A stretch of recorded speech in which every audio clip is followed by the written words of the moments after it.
بسم اللہ الرحمن الرحیم۔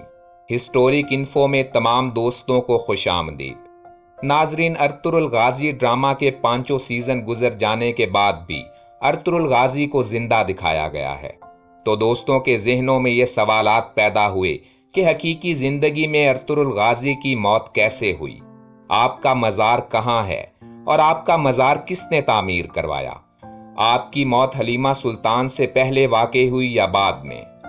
ان تمام سوالات کے جواب جاننے کے لیے آپ ہماری ویڈیو آخر تک دیکھیے۔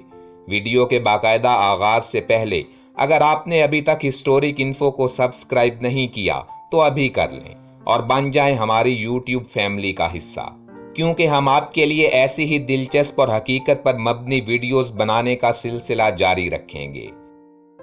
ناظرین کرام، تاریخ کی معروف کتاب دولت عثمانیہ کے مطابق ارطغرل غازی سلطان علاء الدین کے نائب کی حیثیت سے دشمنان اسلام سے نبرد آزما رہے، اور اللہ نے اس عظیم مرد مومن کو بے شمار فتوحات سے نوازا، اور اس مرد مجاہد نے بے شمار دشمنان اسلام کو اپنی تلوار کا لقمہ بنایا۔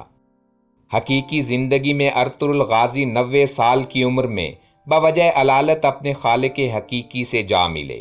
آپ نے سلطنت عثمانیہ کے پہلے دارالحکومت سوغوت میں وفات پائی۔ ناظرین، ڈرامہ میں دکھایا گیا ہے کہ حلیمہ سلطان نے ارطغرل غازی سے پہلے وفات پائی۔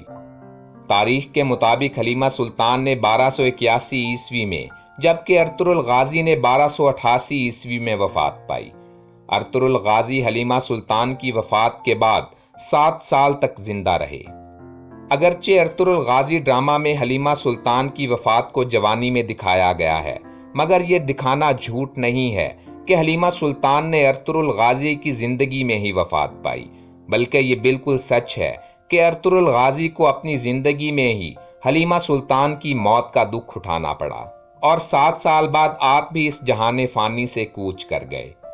ناظرین، اس کے علاوہ ترکی میں ارطغرل غازی کے مزار کے باہر آپ کی تاریخ وفات 1281 عیسوی لکھی ہوئی ہے، اور حلیمہ سلطان کے مزار پر بھی تاریخ وفات 1281 ہی درج ہے، یعنی دونوں ہم سفر ایک ہی سال میں رخصت ہوئے۔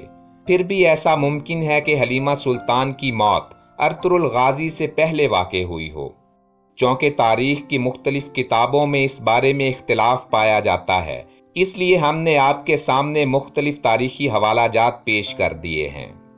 ناظرین، ارطغرل غازی کا مزار سوغوت میں واقع ہے، اور آپ کا مزار 19ویں صدی کے اواخر میں سلطان عبدالحمید ثانی نے تعمیر کروایا۔ 1863 سے آپ کا سالانہ یوم وصال بھی منایا جاتا ہے۔ آپ کی قبر پر سیاہ رنگ کی چادر چڑھائی گئی ہے، اور اس پر سونے کی تاروں سے خوبصورت کڑھائی بھی موجود ہے۔ سر کی طرف دائیں جانب ترکی کا قومی پرچم اور بائیں جانب کائی پرچم رکھا گیا ہے۔ دونوں پرچموں کے درمیان ارطغرل غازی سے موسوم سفید رنگ کی پگڑی رکھی ہوئی ہے۔ قبر کی دونوں اطراف میں ان علاقوں کی مٹی رکھی گئی ہے جو علاقے ارطغرل غازی نے اپنی زندگی میں فتح کیے اور ان پر پرچم اسلام بلند کیا۔ ہر سال ہزاروں لوگ آپ کے مزار پر آتے ہیں اور اس عظیم مرد مجاہد کو خراج عقیدت پیش کرتے ہیں۔ اس امید کے ساتھ ہم آپ سے اجازت چاہیں گے کہ آپ نے ہسٹورک انفو کو سبسکرائب کر لیا ہوگا۔ ہماری اگلی ویڈیو آنے تک اپنا بھرپور خیال رکھیے گا۔ اللہ آپ کا حامی و ناصر ہو۔